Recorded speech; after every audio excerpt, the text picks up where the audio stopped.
নমস্কাৰ, এই মুহূৰ্তত আহি পৰিছে ৰাজ্যবাসীৰ কাৰণে কেইবাটাও গুৰুত্বপূৰ্ণ খবৰ। এই ভিডিঅ'টোৰ মাধ্যমত আপোনালোকে জানিব পাৰিব। ৰাজ্যৰ মুখ্যমন্ত্ৰী ডক্টৰ হিমন্ত বিশ্ব শৰ্মাই কেইবাটাও গুৰুত্বপূৰ্ণ মন্তব্য কৰিছে। কেবিনেট বৈঠকত কেইবাটাও গুৰুত্বপূৰ্ণ সিদ্ধান্ত লৈছে। এইটো মাহৰ 10 তাৰিখে পুনৰবাৰ লাভ কৰিব 22,000 চাকৰি। যিসকল নিবনুৱা যুৱক যুৱতীয়ে চাকৰিৰ কাৰণে ৰৈ আছে তেওঁলোকৰ কাৰণে গুৰুত্বপূৰ্ণ ভাল খবৰ।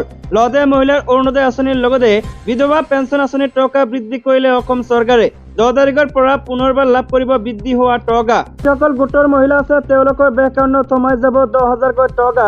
নতুনকৈ তেওঁলোকৰ যিটো হকী আছে হকীৰ লগত আবেদন কৰিব লাগিব। হকীৰ ওচৰত আবেদন কৰাৰ লগে লগে তেওঁলোকৰ বেংক একাউণ্টত কেইদিনমানৰ ভিতৰতে সোমাই যাব 10,000কৈ টকা। লগতে আন কেইবাটাও গুৰুত্বপূৰ্ণ খবৰ আহিছে, একেলগে জনাম। ভিডিঅ'টো চাই থাকিব। লগতে চেনেলটোত যদি নতুনকৈ আছে তেন্তে চেনেলটো ছাবস্ক্ৰাইব কৰাৰ লগতে ভিডিঅ'টোত এটা লাইক কৰি দিব। তেন্তে আহক বন্ধু বান্ধৱীসকল, আজিৰ ভিডিঅ'টো আৰম্ভ কৰোঁ। ৰাজ্যৰ প্ৰথম গুৰুত্বপূৰ্ণ খবৰটো হৈছে ডাঙৰ গুৰুত্বপূৰ্ণ খবৰ। চেঞ্চাৰী ক'বলৈ অসম চৰকাৰে ঘোষণা কৰিলে 22,000 চাকৰি, 4খন জিলা 81খন উপজিলা। আৰু এক গুৰুত্বপূৰ্ণ মন্তব্য কৰিছে ৰাজ্যৰ মুখ্যমন্ত্ৰী শৰ্মাই। মুখ্যমন্ত্ৰী ডক্টৰ হিমন্ত বিশ্ব শৰ্মা নেতৃত্বাধীন অসম চৰকাৰে আজি 100 সংখ্যক কেবিনেট বৈঠক অনুষ্ঠিত হৈ যায়। ডক্টৰ হিমন্ত বিশ্ব শৰ্মা নেতৃত্বাধীন চৰকাৰখন ক্ষমতালৈ অহাৰ পাছতে এটাৰ পাছত এটাকৈ ৰেকৰ্ড কৰিবলৈ সক্ষম হৈছে। বৰফুকনৰ ওপৰত ৰচনা লিখি বিহুৰ প্ৰদৰ্শনেৰে ৰেকৰ্ড গঢ়াৰ পাছত এবাৰ গছপুলি ৰোপণেৰে ৰেকৰ্ড গঢ়াৰ প্ৰস্তুতি চলাই থকাৰ মাজতে আন এক ৰেকৰ্ডৰ অধিকাৰী হ'ল এইখন চৰকাৰ। 2 বছৰ 4টা মাহত এই চৰকাৰখনে সম্পন্ন কৰিলে মুঠ 100খন কেবিনেট বৈঠক, যি অসমৰ ইতিহাসত এক উল্লেখনীয় ৰেকৰ্ড হিচাপে পৰিগণিত হৈছে। মুখ্যমন্ত্ৰী ডক্টৰ হিমন্ত বিশ্ব শৰ্মাই হে অসম চৰকাৰে আজিৰ কেবিনেট বৈঠকক বিৰল আৰু ঐতিহাসিক আখ্যা দিলে। কেবিনেট বৈঠকৰ অন্তত সংবাদমেল সম্বোধন কৰি ডক্টৰ শৰ্মাই কয় যে 20টা বছৰত ৰাজ্যত মুঠ 266খন কেবিনেট বৈঠক অনুষ্ঠিত হৈছিল, কিন্তু বৰ্তমানৰ চৰকাৰখনে মাত্ৰ 2 বছৰ 4 মাহতে 100খন কেবিনেট বৈঠক অনুষ্ঠিত কৰিলে। তেওঁ এই কথা ক'বলৈ গৈ 2002 চনৰ পৰা 2023 চনলৈ অনুষ্ঠিত হৈ যোৱা কেবিনেট বৈঠকৰ এক তালিকাও দাঙি ধৰে।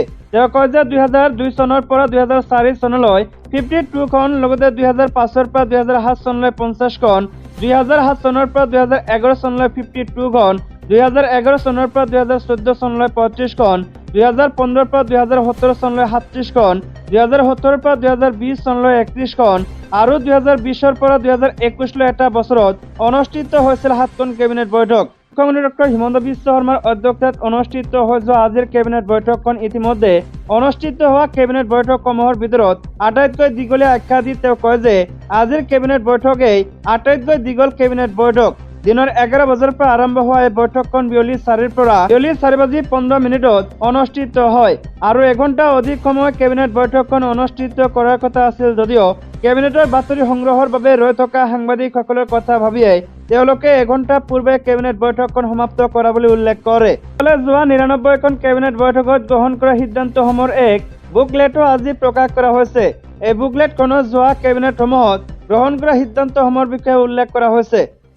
মুখ্যমন্ত্ৰী ডক্টৰ হিমন্ত বিশ্ব শৰ্মাই সংবাদমেলত উল্লেখ কৰা অনুসৰি যোৱা 99খন কেবিনেট বৈঠকত মুঠ 1238টা সিদ্ধান্ত গ্ৰহণ কৰা হৈছিল।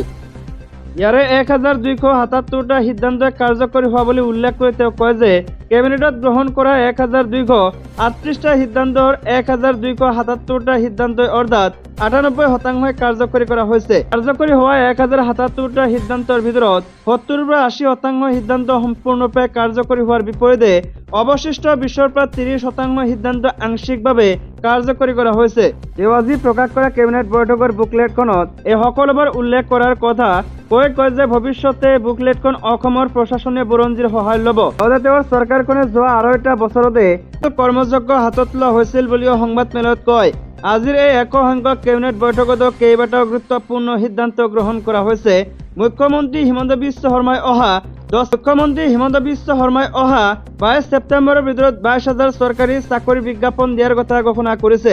অৱশ্যে বিজ্ঞাপন কেতিয়া প্ৰকাশ কৰিব সেই তাৰিখ ঘোষণা কৰা নাই। আজিৰ কেবিনেট বৈঠকতে তেওঁ ৰাজ্যৰ প্ৰশাসনীয় পৰিকাঠামো সলনি কৰাৰ সিদ্ধান্তৰ কথা প্ৰকাশ কৰিছে। এই অনুসৰি ৰাজ্যত ইতিপূৰ্বে বিলুপ্ত কৰা 4খন জিলা ক্ৰমে গজালি, তামুলপুৰ, বিশ্বনাথ আৰু হোজাই পুনৰ গঠন কৰা হৈছে। 81খন উপজিলা গঠন কৰা হৈছে। এই উপজিলা কেইখনত থাকিব 1জনকৈ অতিৰিক্ত উপায়ুক্ত, মহকুমা পদে আৰু চক্ৰ বিষয়া। স্বয়ং প্ৰশাসনিক ব্যৱস্থা থাকিব উপজিলাত। ইয়াৰ উপৰি আজিৰ কেবিনেট বৈঠকে ৰাজ্যৰ মোদী অৰ্থাৎ মোষ্ট আউটষ্টেণ্ডিং ডিষ্ট্ৰিক্ট ইনিচিয়েটিভ স্বচ্ছ জিলা পুৰস্কাৰ ঘোষণা কৰিছে। স্বচ্ছতাৰ বাবে ৰাজ্য চৰকাৰে প্ৰদান কৰিব মুঠ 100 কোটি টকাৰ পুৰস্কাৰ। জিলাসমূহৰ মাজত অনুষ্ঠিত হ'বলগীয়া প্ৰতিযোগিতা মুঠ 108টা নিয়মৰ মাজেৰে অনুষ্ঠিত হ'ব। ইয়াৰ উপৰি ৰাজ্য চৰকাৰে গ্ৰহণ কৰিছে ছেমি কণ্ডাক্টৰ পলিচি। আনহাতে শিক্ষক নিযুক্তিৰ ক্ষেত্ৰত এতিয়াৰ পৰা টেটত লাভ কৰা নম্বৰকে মুখ্যতঃ নিযুক্তিত মুখ্য নম্বৰ হিচাপে ধৰা হ'ব। গুৱাহাটীৰ বিভিন্ন স্থানত চিচিটিভি সংস্থাপনৰ বাবে ব্যয় কৰিব 230 কোটি টকা। এই টকাত অনুমোদন জনাইছে আজিৰ কেবিনেটে। ৰাজ্যত প্ৰথমবাৰৰ বাবে অনুষ্ঠিত হ'বলগীয়া ক্ৰীড়া মহৰণৰ সমান্তৰালকৈ সংগীত মহৰণ অনুষ্ঠিত কৰাৰ সিদ্ধান্ত গ্ৰহণ কৰিছে। ইয়াৰ উপৰি বিধৱা পেঞ্চন 950 টকালৈ বৃদ্ধি কৰাৰ সিদ্ধান্ত গ্ৰহণ কৰা হৈছে। কাৰণে আন এটা ডাঙৰ খবৰ হৈছে অমিত শ্বাহক সাক্ষাৎ কৰি কি কথা পাতিলে ৰাজেন গোহাঁয়ে। সাক্ষাৎ কৰি নিজৰ অসন্তুষ্টিৰ কথা ব্যক্ত কৰিলে ৰাজেন গোহাঁয়ে। 5 দিন দিল্লীত বাহৰ পতাৰ পিছত কেন্দ্ৰীয় গৃহমন্ত্ৰীগৰাকীয়ে সাক্ষাৎ দিয়ে নগাঁৱৰ প্ৰাক্তন সাংসদগৰাকীক। সাক্ষাতৰ পাছতে নতুন দিল্লীত গোহাঁয়ে সাংবাদিকক কয় যে অমিত শ্বাহে তেওঁৰ মনৰ কথা শুনিলে। দলটো শক্তিশালী কৰাৰ স্বাৰ্থত শ্বাহৰ সৈতে মত বিনিময় হোৱাৰ কথাও তেওঁ সদৰি কৰে। অমিত শ্বাহৰ এই সাক্ষাতৰ অন্ততঃ পুনৰ কেবিনেট পদ ল'ব নেকি বুলি সোধাতে অস্বীকাৰ কৰে ৰাজেন গোহাঁয়ে। সন্দৰ্ভত মন্ত্ৰী জয়ন্ত মল্ল বৰুৱাই কৰা মন্তব্য আৰু অপমানৰ বিষয়ে অৱগত কৰে বিজেপিৰ প্ৰাক্তন ৰাজ্যিক সভাপতিগৰাকীৰ। কাৰণে আন এটা ডাঙৰ খবৰ হৈছে উচ্চতম ন্যায়ালয়ত ৰাজ্য চৰকাৰৰ মুখ থেকেচা। NRI আসন সংৰক্ষণক স্থগিতাদেশ। শিক্ষাত NRIৰ বাবে আসন সংৰক্ষণৰ ব্যৱস্থা কৰে ৰাজ্য চৰকাৰে মুখ থেকেচা কালি উচ্চতম ন্যায়ালয়ত। ৰাজ্য চৰকাৰৰ সিদ্ধান্তক স্থগিতাদেশ উচ্চতম ন্যায়ালয়ৰ। উল্লেখযোগ্য যে চৰকাৰে কেবিনেট বৈঠকত NRIৰ বাবে আসন সংৰক্ষণৰ সিদ্ধান্ত লৈছিল। এই সিদ্ধান্ত মৰ্মে NRIৰ বাবে 8% আসন সংৰক্ষণৰ সিদ্ধান্ত লৈছিল ৰাজ্য চৰকাৰে, যাৰ বাবে ৰাজ্যত ব্যাপক প্ৰতিক্ৰিয়া সৃষ্টি হোৱা পৰিলক্ষিত হৈছিল। ৰাজ্য চৰকাৰৰ সিদ্ধান্তৰ বিৰুদ্ধে আৰিৰুজ জামান নামৰ এজন ব্যক্তিয়ে দাখিল কৰিছিল ৰাজহুৱা স্বাৰ্থজড়িত মকৰ্দমা।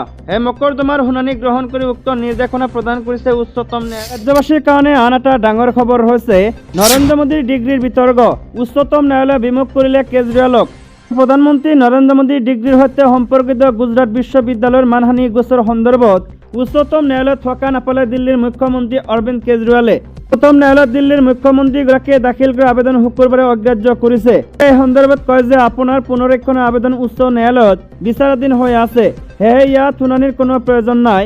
উল্লেখযোগ্য যে এই গোচৰত নিম্ন আদালতে কেজৰিৱালক সমন জাৰি কৰিছে। বিশ্ববিদ্যালয়ৰ বিৰুদ্ধে কেজৰিৱালে কৰা মন্তব্য সন্দৰ্ভত তেওঁৰ বিৰুদ্ধে মানহানিৰ গোচৰ দাখিল কৰিছিল। ন্যায়ালয়ত আম আদমি পাৰ্টিৰ ৰাষ্ট্ৰীয় সমন্বয়ক অৰবিন্দ কেজৰিৱালৰ পক্ষত যুক্তি প্ৰদৰ্শন কৰিছিল অভিষেক মনু সিংঘিয়ে। ন্যায়ালয়ত কয় যে নিম্ন আদালতে জাৰি কৰা সমন আদেশ ভুল ধৰণে জাৰি কৰা হৈছে। আনহাতে গুজৰাট বিশ্ববিদ্যালয়ৰ ন্যায়ালয়ত যুক্তি প্ৰদৰ্শন কৰিছিল চলিচিটৰ জেনেৰেল তুষাৰ মেহতা। কাৰণে আন এটা ডাঙৰ খবৰ হৈছে ইন্দ্ৰাণীৰ মৃত্যুৰ ঘটনাৰ ন তথ্য পোহৰলৈ আহিছে। চাকৰিৰ নামত কোনে কোনে দিছিল ধন, আৰক্ষীৰ তালিকাত গুৱাহাটী, নলবাৰী, যোৰহাটৰ প্ৰাৰ্থী। উদ্ঘাটন হোৱা নাই বিজেপি নেত্ৰী ইন্দ্ৰাণী তহবিলদাৰৰ মৃত্যুৰ ৰহস্য। এই ঘটনাৰ অন্যতম অভিযুক্ত দীপন ডেকা শুকুৰবাৰে আদালতত হাজিৰ কৰোৱাই পুনৰ 5 দিনৰ জিম্মাত বিচাৰি আবেদন কৰিছে আৰক্ষীয়ে। আৰক্ষীৰ জেৰাত ইন্দ্ৰাণী কাণ্ড ন তথ্য পোহৰলৈ আহিছে। এডমিট কাৰ্ড উদ্ধাৰ হোৱা একাংশ পৰীক্ষাৰ্থীৰ ঠিকনা গুৱাহাটী, নলবাৰী আৰু যোৰহাটৰ বুলি চিহ্নিত কৰিছে আৰক্ষীয়ে। কেছ ফৰ জব স্কেমত নাম সাঙুৰ খোৱা এইসকল পৰীক্ষাৰ্থীৰ একাংশক ইতিমধ্যে নলবাৰী আৰক্ষীয়ে আৰম্ভ কৰিছে জেৰা। 25 গৰাকীকৈ নলবাৰীৰ চাকৰি প্ৰাৰ্থীৰ পৰা সংগ্ৰহ কৰিছে ভাষ্য। নলবাৰীৰ অসীম চক্ৰৱৰ্তীৰ বাসগৃহত মহানগৰ আৰক্ষীয়ে জব্দ কৰিছে কিষাণ মৰ্চাৰ সম্পাদক হেমন্ত দাসৰ কন্যাৰ চাকৰিৰ এগ্ৰিমেণ্টৰ কপি। গুৱাহাটীৰ একাংশ পৰীক্ষাৰ্থীৰ লিষ্ট তৈয়াৰ কৰিছে চানমাৰী আৰক্ষীয়ে। পলাতক অভিমন্যু দাসৰো সঞ্চালকৰ তথ্য পোহৰলৈ আহিছে। মাধুৰ্য দাস আৰু অভি দাসৰ ভুৱা নামত বিভিন্ন ঠিকনাত আত্মগোপন কৰিছে অভিমন্যু দাসে। ইতিমধ্যে পলাতক অভিমন্যুৰ বাসগৃহতো উদ্ধাৰ হৈছে আন কেতবোৰ গুৰুত্বপূৰ্ণ নথি পত্ৰ।